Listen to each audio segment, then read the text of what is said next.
안녕하세요. 라비앙 성형외과 원장 정재영입니다. 이번 영상은 광대뼈 축소 성형술에 관한 내용을 준비하였습니다. 실패 없이 부작용 없이 단 한 번의 광대뼈 축소 성형술로서 만족할 만한 결과를 얻기 위해서 알아야 될 부분, 또 고려해야 될 부분이 무엇인지에 관해서 말씀드리도록 하겠습니다. 보통 광대뼈 축소 성형술을 했을 때 본인의 얼굴에서 변화를 기대할 수 있을지 어떤 자가진단법이 필요하다고 할 수도 있겠는데요. 광대뼈 축소 성형술은 우리 얼굴 중안면부 가운데 부분의 얼굴 윤곽을 바꾸기 위한 수술이라는 부분을 먼저 인지해 주시는 것이 필요하겠습니다. 따라서 광대뼈 축소 성형술을 통해서 가령 정면 모습에서 어떤 변화를 기대할 수 있는지를 알아보기 위해서는 자가진단법이 하나 필요하다고 할 수 있는데요. 본인이 눈 바깥의 뼈를 손으로 만져보시고 눈 바깥의 뼈보다 아래쪽, 그러니까 광대뼈가 이루는 윤곽이 더 돌출되고 더 넓게 보인다면 광대뼈 축소 성형술을 통해서 정면 모습에서 유의할 만한 결과를 기대할 수 있다, 이렇게 생각하셔도 무방하리라고 생각되고요. 또 얼굴을 이렇게 비스듬한 각도 사면에서 보았을 때 눈 아래쪽으로 돌출된 광대뼈를 줄이기 위해서는 광대뼈 최부의 윤곽을 줄여주는 방법을 통해서 변화를 기대할 수 있다고 이해하시면 되겠습니다. 하지만 비스듬한 각도에서 보았을 때 본인이 손으로 이렇게 만져서 뼈가 아니고 뼈 위에 피부 사이에 이렇게 움직이는 지방 조직이 좀 많이 발달돼서 돌출돼 보이는 경우에는 뼈의 윤곽을 줄이더라도 좀 유의할 만한 어떤 만족할 만한 변화를 기대하기가 어려울 수도 있다는 부분을 이해해 주시는 것이 필요하다고 할 수 있겠습니다. 준비한 자료 화면을 보면서 이해를 해보시면 광대뼈는 앞광대와 옆광대로 나누어서 생각해 볼 수 있습니다. 이러한 앞광대와 옆광대에서 정면 사진을 찍었을 때 옆으로 두드러져 보이는, 지금 자료 화면에서 이렇게 붉은색 원으로 표시된 부분은 실제 광대뼈에서는 광대뼈의 아치에 의해서 윤곽이 결정되게 됩니다. 이 광대뼈 아치는 앞쪽이 가장 넓은 것이 아니라 뒤쪽으로 가면서 벌어져 있기 때문에 결국 얼굴의 가장 넓은 부위는 광대뼈 아치의 후방 부위에서 결정된다라고 이해를 하시는 것이 필요하겠습니다. 따라서 이렇게 뒤로 가면서 넓어져 있는 광대뼈를 안쪽으로 회전시키는 방법을 통해서 줄일 수 있다고 이해를 해주시면 되고요. 또한 얼굴을 비스듬한 각도에서 보았을 때 눈 아래쪽으로 돌출된 부위는 광대뼈의 체부, 앞쪽 바디, 체부의 윤곽이 두드러진 경우에 눈 아래쪽의 윤곽이 좀 도드라져 보일 수 있습니다. 이러한 경우에는 광대뼈의 체부를 줄이는 방법으로 많은 변화를 기대할 수 있다고 이해를 해주시면 좋겠습니다.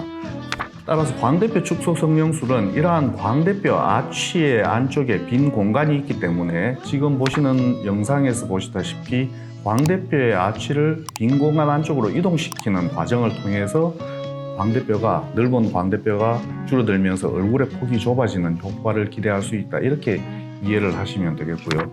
이러한 광대뼈 아치를 안쪽으로 이동시키기 위해서는 일단 입안 절개를 하고 그 다음 구레나루 절개를 한 다음에 앞쪽 광대뼈를 절삭하고 구레나루 부위를 통해서 광대뼈 아치 후방부를 절골하게 됩니다. 그리고 다시 입안 쪽을 통해서 앞쪽 광대뼈를 L자로 절골을 하게 됩니다. 그런 다음 광대뼈를 안쪽으로 회전시킨 다음에 위쪽을 고정시켜주는 방식으로 수술이 이루어진다, 이렇게 이해를 하시면 좋겠습니다. 또한 많은 분들이 45도 광대를 줄이는 부분에 대해서 궁금해하시는 부분이 많은데요. 지금 준비한 자료 영상에서 보시다시피 45도 광대는 비스듬한 각도에서 찍었을 때 눈 아래쪽으로 돌출돼 보이는 광대뼈 체부에 의해서 윤곽이 결정된다고 할 수 있습니다. 하지만 지금 CT를 준비한 영상에서 보시다시피 이러한 CT에서 이렇게 광대뼈의 윤곽은 두드러져 있지 않더라도 실제로 광대뼈와 피부 사이에 혀부지방이 발달된 경우에는 눈 아래쪽이 이렇게 두드러져 보이는 경우가 있을 수도 있거든요. 이러한 경우에는 뼈를 아무리 줄인다고 하더라도 앞쪽으로 돌출된 광대뼈가 줄어드는 효과를 많이는 기대할 수 없다는 부분을 이해하시는 것이 좋겠습니다. 또한 광대뼈 체부가 앞으로 많이 붉어진 경우, 광대뼈 체부가 두꺼운 경우에 앞광대가 두드러져 보일 수도 있는데요. 이러한 경우에는 광대뼈 체부를 절삭하는 과정을 통해서 많은 효과를 기대할 수 있다고 할 수 있겠습니다. 지금 보여드리는 화면에서 수술 전과 후에 광대뼈 체부의 두께 변화를 보면 이러한 경우에는 광대뼈 체부가 제가 실제로 CT에서 측정을 해보니까 한 6mm 정도가 줄어드는 효과를 기대할 수 있었거든요. 그래서 광대뼈 체부의 뼈의 두께가 많이 두꺼운 경우에는 광대뼈 체부를 절삭하는 효과만으로도 많은 효과를 기대할 수 있다. 이렇게 이해를 하셔도 좋겠습니다.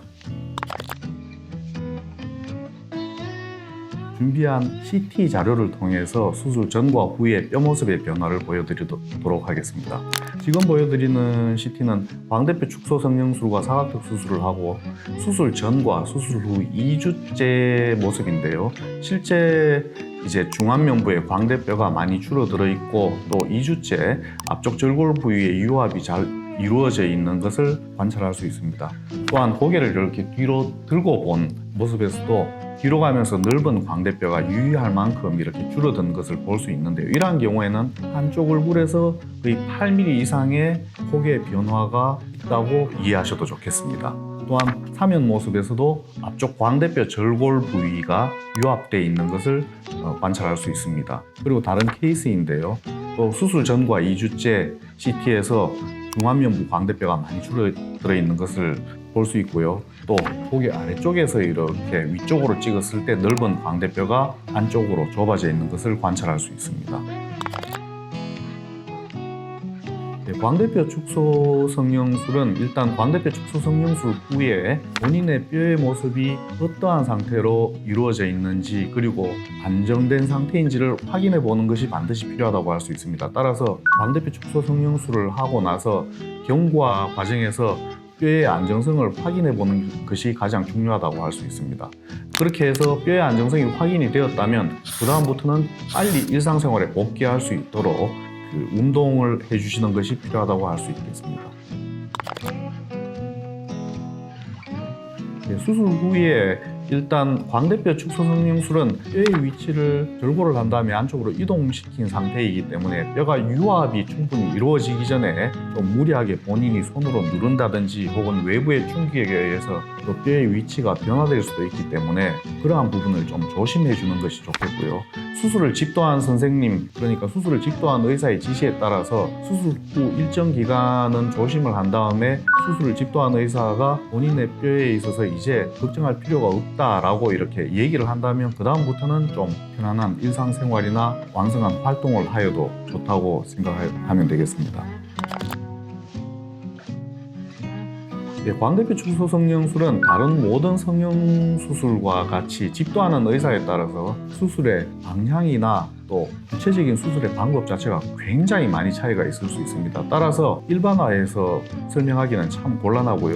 수술 후 어떤 관리나 경과에 대한 부분도 수술의 방법이나 과정에 따라서 수술 후의 관리 방법이 달라지기 때문에 수술을 집도한 의사의 지시에 따르는 것이 가장 중요하다고 할 수 있습니다. 물론 이제 광대뼈 축소를 이제 앞광대 부위만 살짝 할 건지 아니면 광대뼈를 앞광대와 옆광대와 후방광대를 할 건지 그런 모습이나 조건에 따라서 수술의 범위나 수술에 필요한 시간이나 어떤 정성이 달라질 수 있기 때문에 비용 차이가 좀 있다고 할 수 있겠습니다. 이번 영상에서는 광대뼈 축소 성형술에 관해서 간단하게 다루어 보았는데요. 이 영상을 보시고 혹시 궁금하신 부분이 있으시면 댓글 달아주시면 정성껏 답변 드리도록 하겠습니다. 이번 영상이 도움이 되셨다면 좋아요와 구독 부탁드리고 다음에는 더 나은 내용으로 찾아뵙도록 하겠습니다. 이상 라비앙 성형외과 원장 정재영이었습니다. 감사합니다.